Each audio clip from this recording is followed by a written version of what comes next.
Hi, I'm David R. Chan, and as of today, February 12, 2019, I've eaten at 7,440 plus Chinese restaurants. But what happened is about 30 years ago, I'd probably been to maybe 500 Chinese restaurants at that time, and I decided, well, maybe I should start keeping track of where I've been to prevent inadvertently going to the same restaurant twice. David is a retired tax lawyer and third-generation Chinese American from Los Angeles. I met him 7 years ago on an online food forum called Chowhound and asked him to meet me for lunch when I noticed he knew an enormous amount about Chinese restaurants in America.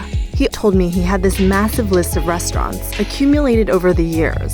On an Excel spreadsheet where I list the number of the restaurants in chronological order, name of the restaurant, and address of the restaurant. And that he had a collection of menus to go with them. When I started eating at Chinese restaurants, I thought I should have something from that restaurant. For me, really the preferred item is a business card.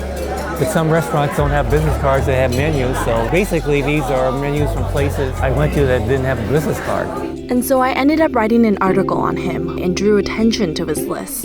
But David's spreadsheet is much more than just a list of Chinese restaurants across the United States. It also sheds light on the evolution of the Chinese food scene in Los Angeles. First time you were here in 92? Yes, it was a really big deal when Ocean Star opened up. Has the crowd changed, or the food, or the atmosphere? Well, when it opened in 1992, I was like the greatest thing since sliced bread. Everybody had their banquet here. It was just something really phenomenal. The list is also a collection of David's memories and his road trips across America. Are any particular numbers special to you? Well, usually I try to make 100 a restaurant that it's unlikely for me to return to. So 100 is Cincinnati, Ohio. I was only in Cincinnati, Ohio for like 2 hours. Yes, it's a special number. Let's see, 1,000. Which is Do you remember? Yeah, it's this fast food place in Niagara Falls. It turns out this is my life history. And for example, once I went, how many times have I been to San Francisco? I go back and count and say, oh, I've been there 93 times. So I used to use the yellow pages just to see what I kind of feel on what I hadn't been to yet. But at some point in time, I got current, which means I'd eaten at every Chinese restaurant that was currently opening. They opened. So what I would do is drive the streets. Now, David isn't your typical Chinese food enthusiast. As a child, I hated Chinese food because my parents were U.S. born, so they were highly Americanized. As a matter of fact, for years, the only Chinese food I would eat was soy sauce and rice. And he adheres to a strict diet.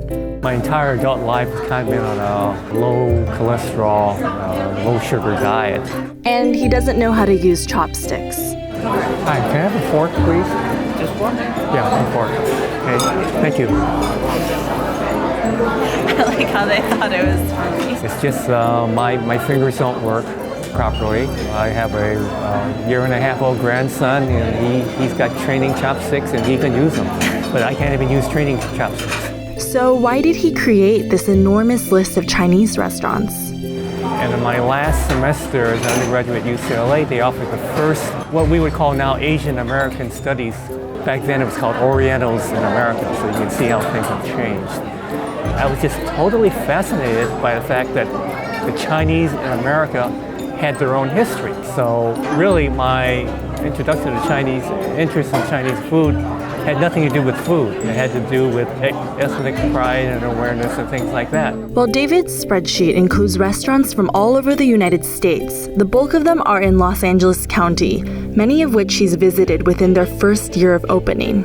His obsession has made it perhaps the most comprehensive database of Chinese restaurants in Los Angeles and offers insight into the history of the Chinese American diaspora. For the first 100 years, the Chinese food wasn't that good.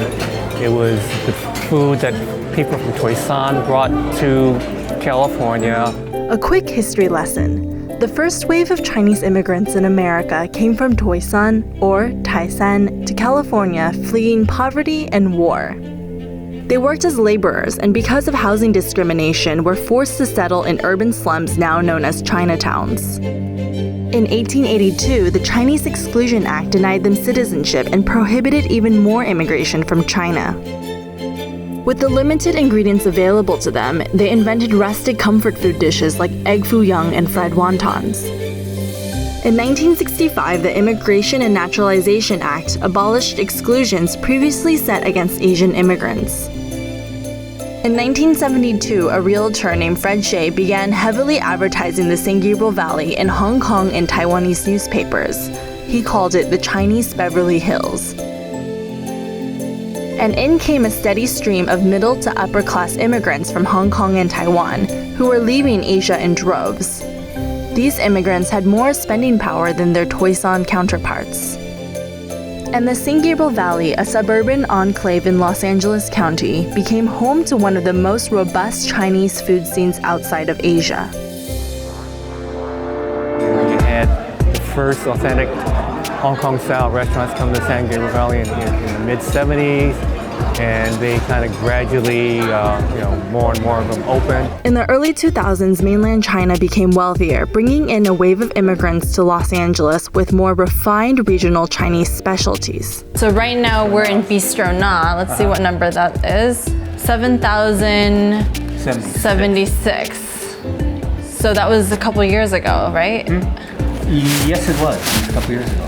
When Bistro Na opened up a little over 2 years ago, it was really the best example of that trend, because here you had, number one, a restaurant chain that was headquartered in mainland China. It's not just offering mainland food, but actually a mainland restaurant chain opening up here, bringing a new style of food. It's imperial Chinese food, which is supposedly the food eaten by the emperor's royal court in China. And at a different price point, a different ambience from what we've been used to. So now in the last 10 years, things have flipped. It's now like everything is mainland. Almost 24 regional cuisines have shown up in the San Gabriel Valley. And Cantonese food has receded. Today in Los Angeles, the diversity of regional Chinese cuisine is astounding. Of the 34 provinces in China, over 21 of them are represented in at least one Chinese restaurant. What's the oldest Chinese restaurant in this plaza? Probably the Samwu over there may have been there from the opening. So Samwu's Cantonese barbecue, which year did they open? Probably the year that this plaza opened, I'm guessing 91 or 92. And then Garage Kitchen. It's a Tianjin breakfast restaurant, right? Or Yeah, have it they? is. It's been there 2 or 3 years. It's kind of like to think of this as the epicenter of Chinese restaurants in the San Gabriel Valley, because if you start here and you walk 2 blocks west, you'll find there's another shopping center on the same side of the street. There's 2 shopping centers across the street, and in 2 blocks you will go by shopping centers that probably contain 40 Chinese restaurants. David used to average 200 new Chinese restaurants a year, but after retiring, he's been slowing down. Are you planning to celebrate at 8,000? Do you think you'll hit 10,000? I don't know. Since I retired, the pace has dropped. So I always thought I might hit 10,000, but I'm thinking I won't. Because especially besides not leaving the house much, but I also don't travel as much domestically. Still, David continues to be active in the online food world. He updates his blog regularly and also maintains an active Instagram feed.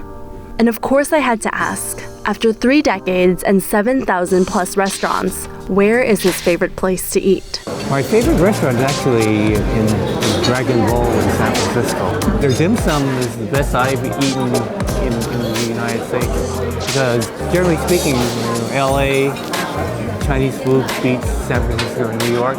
But one area where it doesn't is dim sum. You interviewed me 7 years ago, nobody knew who I was. Few people know now who I am, and I was asking myself, how has my life changed in this 7-year period? And in some ways it hasn't. In some ways it has. One way it has changed is when I go to a new restaurant, sometimes I will order stuff that is contrary to my normal diet because I know that people are going to ask me about it. Yeah. My first thing to look for is something different. Is there something on this menu that I haven't seen anywhere else? For more on delicious food, Check out more of our videos below. And subscribe to Goldthread.